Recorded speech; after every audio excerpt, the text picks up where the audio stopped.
Hello everyone, मेरा नाम नासिर नवाज है और मैं ऑस्ट्रेलिया में रजिस्टर्ड माइग्रेशन एजेंट हूँ। आज की बात एम्प्लॉयर स्पॉन्सर्ड वीज़ाज़ के हवाले से, इसमें क्या क्या नई चेंजेस होने जा रही हैं, प्रपोज्ड जो इसके अंदर चेंजेस है वो क्या है, कितनी ये बेनिफिशियल है वीज़ा एप्लीकेंट्स के लिए। इसके अलावा दूसरा सवाल ये चल रहा है कि जो स्किल ऑक्यूपेशन लिस्ट है वो चेंज होने जा रही है और बहुत सारी ऑक्यूपेशंस का नाम लिया जा रहा है, ये ख़त्म हो जाएंगी।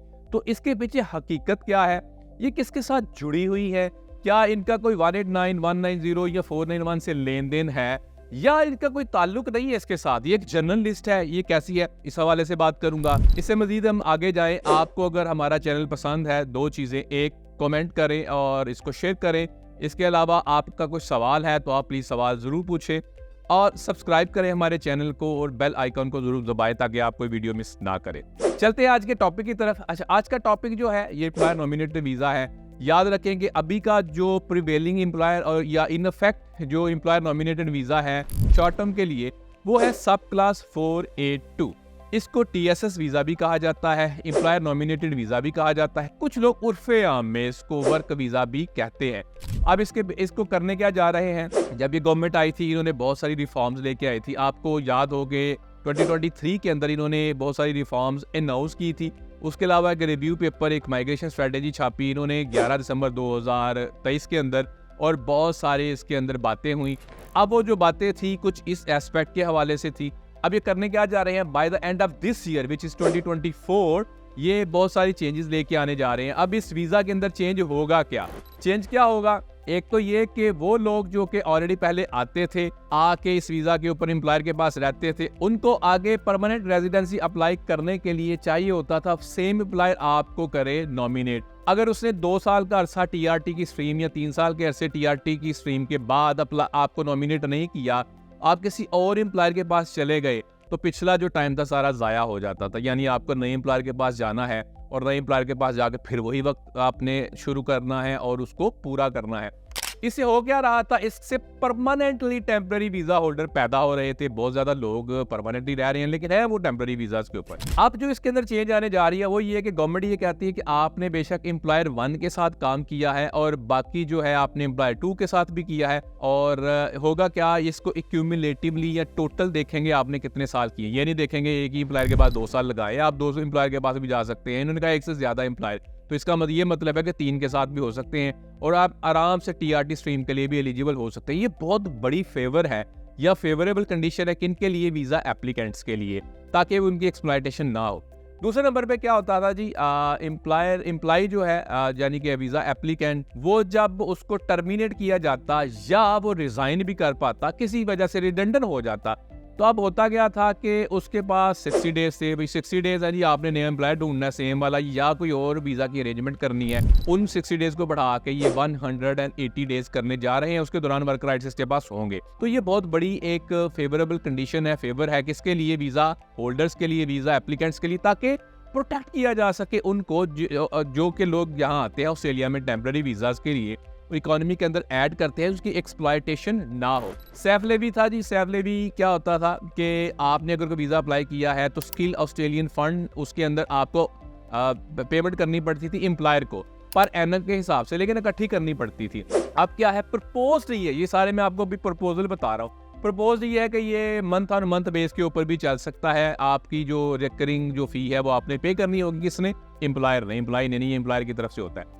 इसके अलावा एक बहुत बड़ी फेवर होता गया था कि किसी के साथ डिस्कशन चल रही है, अब एप्लीकेंट है या एम्प्लॉय है, वो उसको कहता है एम्प्लॉयर को कि भाई आप मुझे स्पॉन्सर कर सकते हो, वो कहता है हाँ मैं बिल्कुल कर सकता हूँ। तो लेकिन हो सकता है कि वो उसके पास अप्रूव्ड स्पॉन्सर ना हो, या बहुत सारी एम्बिग्विटीज इनको खत्म करने के लिए एक पब्लिक रजिस्टर बनाया जाएगा। उस पब्लिक रजिस्टर के अंदर क्या होगा, वो पब्लिक रजिस्टर ये बताएगा कि क्या ये एम्प्लॉयर जो है अप्रूव्ड स्पॉन्सर है, इसके अलावा क्या ये एम्प्लॉयर अगर अप्रूव्ड स्पॉन्सर है तो इसने आज तक अभी तक किन लोगों को इसने किन ऑक्यूपेशंस के ऊपर स्पॉन्सर किया हुआ है।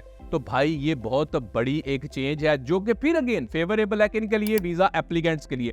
ये बड़ी बड़ी चेंजेस होने जा रही हैं। मजीद आपका सवाल कोई है इस हवाले से तो आप हमें कमेंट बॉक्स में कमेंट कर सकते हैं। अच्छा, आगे चलते हैं जी। एक लिस्ट की बड़ी बात चल रही है जी, ऑक्यूपेशन लिस्ट खत्म हो गई, ऑक्यूपेशन लिस्ट जो है फला ऑक्यूपेशन खत्म हो गई फला। और भाई इसको समझ ले, ये है CSOL, core skill occupation list. ये जुड़ी हुई है इसी वीजा से जिसकी मैं अभी बात कर रहा था, स्किल इन डिमांड वीजा के साथ, यानी जो TSS रिप्लेस करने जा रहा है। इसके अंदर जो है 3 तरह की लिस्ट है। एक है ऑन लिस्ट। ऑन लिस्ट का ये मतलब है कि वो सारी ऑक्यूपेशन जो ऑन लिस्ट में डाली है स्किल एंड जो एम्प्लॉयमेंट ऑस्ट्रेलिया ने, या जिनका जिनका काम है स्किल को तरतीब देना, वो मार्केट टेस्टिंग करते हैं और मार्केट टेस्ट करके वो क्या करते हैं कि एक लिस्ट मुरतब करते हैं, तरतीब देते हैं। तो भाई जो ऑन लिस्ट है वो ऑक्यूपेशन ऑन लिस्ट में रहेगी डेफिनेटली। जो ऑफ लिस्ट है, ऑफ लिस्ट के अंदर 200 से ज्यादा ऑक्यूपेशंस है। उसके अंदर अगर देखा जाए जी, वूल बायर डाला हुआ है, वूल बायर यानी कोई वूल खरीदने वाला, ब्लैक स्मिथ डाला हुआ है, लोहार, तो और बहुत सारी इस तरह की ऑक्यूपेशंस हैं जो कि हो सकता है अभी रिडंडेंट हो गई हो, इनको इंटरनेशनल जो लोग हैं उनकी जरूरत ना हो उसके लिए, तो भाई वो तो खत्म होने जा रही है। ये ऑफ लिस्ट की मैं बात कर रहा हूं। मैं कोशिश करूंगा इसमें लिंक भी दे दूं ताकि तरतीब से तसल्ली से बैठ के आप देख लें। एक और लिस्ट है, वो है डिस्कशन लिस्ट। ये जो डिस्कशन लिस्ट है इसके अंदर डिस्कशन होगी, कंसिडरेशन होंगी। अब मिसाल के तौर पे अगर उसके अंदर 100 ऑक्यूपेशन है, 200 है, जरूरी नहीं है वो सारी ऑन लिस्ट में जा बैठे, ये सारी ऑफ लिस्ट में जा बैठे।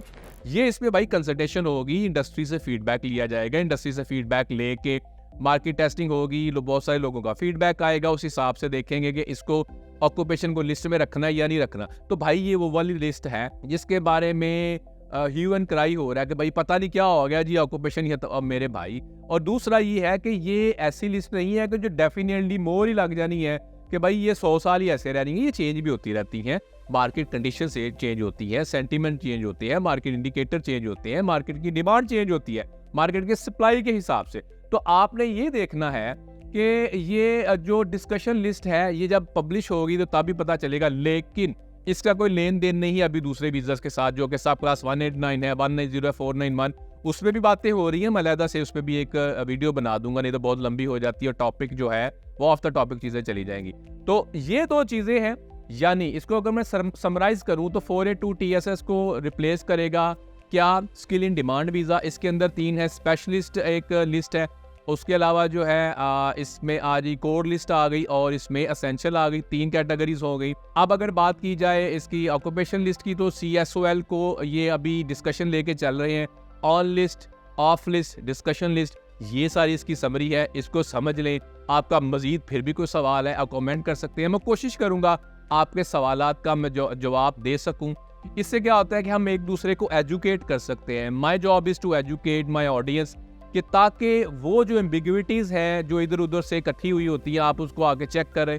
फैक्ट चेकिंग मेरा काम ये है कि मैं रिसर्च करके आप तक वो चीज़ पहुंचा सकूं जो एक्चुअल में है। ये नहीं है कि ये मेरी तरफ से है, ये नहीं है किसी और की तरफ से है। भाई जो फैक्ट होता है, फैक्ट को पहुंचाना मेरे लिए, आप तक पहुंचाना मेरा काम है। आपको कोई सवाल है, कमेंट है, क्यूरी है, आप कमेंट बॉक्स में कमेंट कर सकते हैं। हमें सपोर्ट करने के लिए, हमारे चैनल को सपोर्ट करने के लिए सब्सक्राइब करें। Thank you.